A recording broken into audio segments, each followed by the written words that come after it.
great and interesting challenge at the weekend coming up against Premiership opposition in the Cup.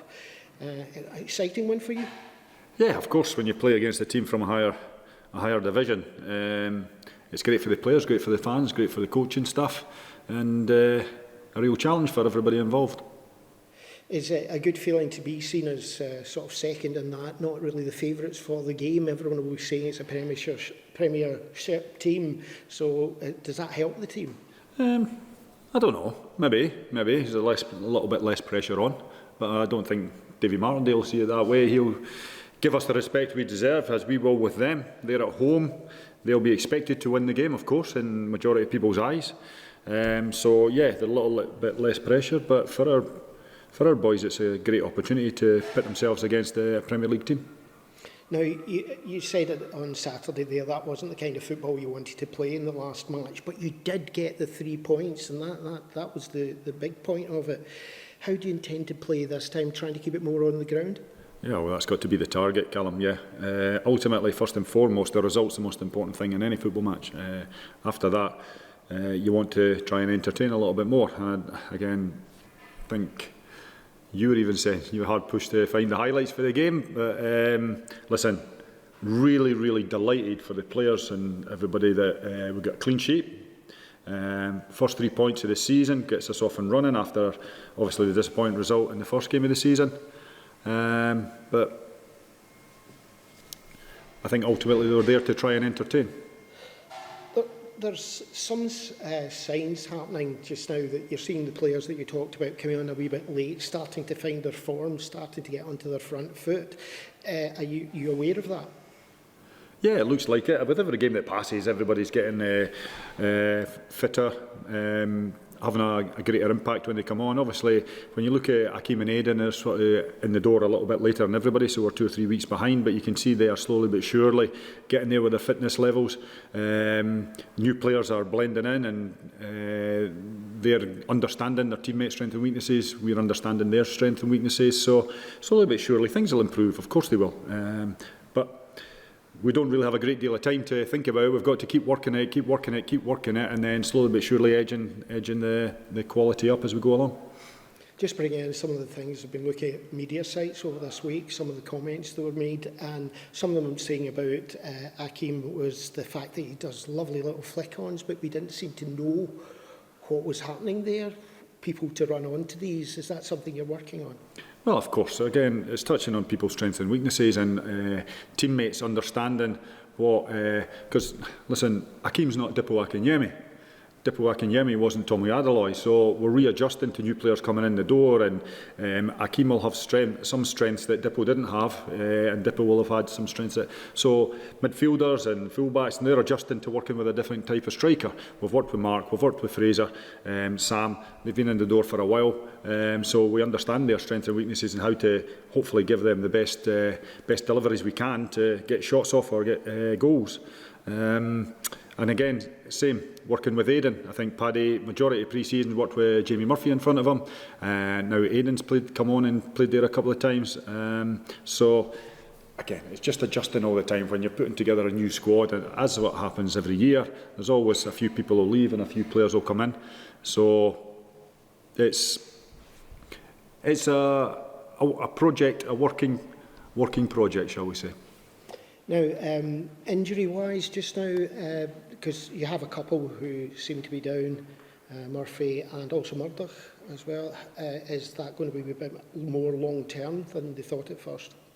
Murph's heading in the right direction. Unfortunately, we've just found out today or yesterday that Murday will have an operation, more than likely. And it also looks like Ben Dempsey is going to be similar.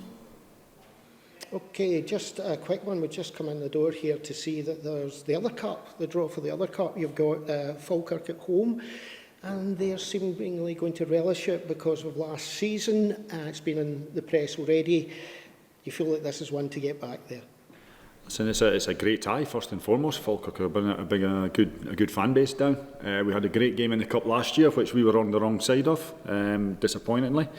I'm sure Falkirk will still fancy their chances of coming down to cause an upset, but it's one that, yeah, we were so disappointed after the Scottish game, not to get to Hampden.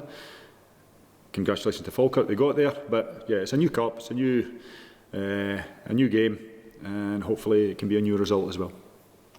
And first, we're going to go over to Charlie here, and I have to apologise to you. You were talking about going through to try and find highlights this week, and I had said to the gaffer at the end of the match when I was talking to him, there wasn't much for you to do in it. And I have to come back to say to you, what an immaculate save that you had, tipping that ball over the top, and I'd like to apologise for thinking that you hadn't had much to do. That was a cracking save. How did you see it? Yeah, like it was just obviously a free kick into the box, and I knew sort of from them headers that they try and obviously loop it over you, so luckily managed to obviously get a hand to it and get it over.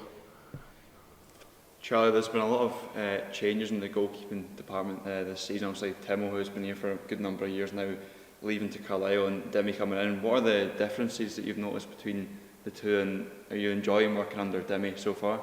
Yeah, no, Demi's been brilliant so far. He's provided good information to all the keepers, helped as well on match days and during the week as well. I think it's probably hard to replicate Timo on a day-to-day basis. I think some of the lads probably will be relieved that in the morning sometimes when he's about, but no, Timo would be a big miss obviously, but since Demi's come in he's been brilliant. You've got a good team of goalkeepers now as well. Yourself, Robbie Match, you've got Ollie and Devin Ferns coming through. That can only bode well for you in training and pushing yourselves to the limits. Yeah, exactly. You know, it's good competition in training. You know, we all get on really well and drive the high standards, and you know, it's been good to work so far. You also had the thing I think Demi said when he first came on, the fact that they asked you about which of the goalkeeping coaches would you like. Have you ever had that before?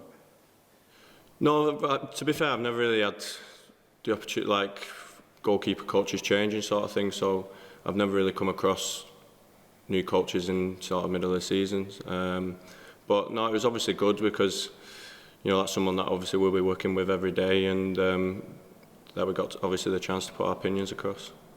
We've also had a couple of new defensive additions in Alicia and George Stanger there. As a keeper, how do you adjust to the kind of changes in front of you type thing, and is that working well so far? Yeah, I think it's from both sides, obviously knowing their strengths and weaknesses, and them obviously adapting to how we'll play as well, and positionally and stuff like that, but both are fitting really well, and like I say, we've not conceded too many goals other than the Morton game, and you know, that's the standards we want to obviously set, is a clean sheet every game. Yeah, you mentioned the clean sheet there. It must have been a great feeling to get the first home league game of the season, you know, clean sheet. You must take great confidence from that going into the next couple of games and over the rest of the season. Yeah, definitely. Obviously the main thing for us was 3 points. You know, I'd rather win a game than keep a clean sheet, but you know, that's the target at the start of every game for us as a back four, and is to keep a clean sheet, and especially coming off the back of the Morton game where we probably could have done better defensively, so it was a good way to bounce back and, like I say, get a clean sheet. A lot of fans talk about the difference between, you know, your grass surface that we've got at Somerset and the Astro turf at Livingston, but obviously with you guys trading on Astro, that shouldn't be much of a difference to you guys. But what are the kind of, I'm sure there'll be a difference in the type of bounce that you'll get and stuff like that. Is that more challenging, or do you rather, you know, what is it like playing on Astro compared to the grass? Yeah, like obviously we train on it every day, so we are used to it. Obviously the bounce can be a bit different, but I think it's probably more consistent as well. You know what it's going to be because it's a flatter surface. But I think most Astros nowadays are quite similar to grass. You know, good surfaces. It's not as if where they used to be, where there's all different types of AstroTurfs. But so it'll be one that, you know, won't affect us, and it won't change how we want to play. And from a player's point of view, what are you expecting from Livingston this weekend? Obviously a very physical side, you know, done really well in the past few years and hard to beat, and going to be a threat from set plays, and, you know, got some really good players, so you know, I think it's just a test of our physical side as well as technical, so it's just about demanding that as well. Now you're coming up for this cup game against this Premiership team. What does that mean? What's the feeling like in a dressing room when you're coming up against teams of a higher level? I think it's you can't really probably act too different. It's just the same. You have to treat them with respect, obviously, but you can't be fearful of them. You know, we'll be going there wanting to win the tie, and you know, obviously wary of the strengths, but you know, like any other team, there's ways we can hurt them, and we hopefully can do that.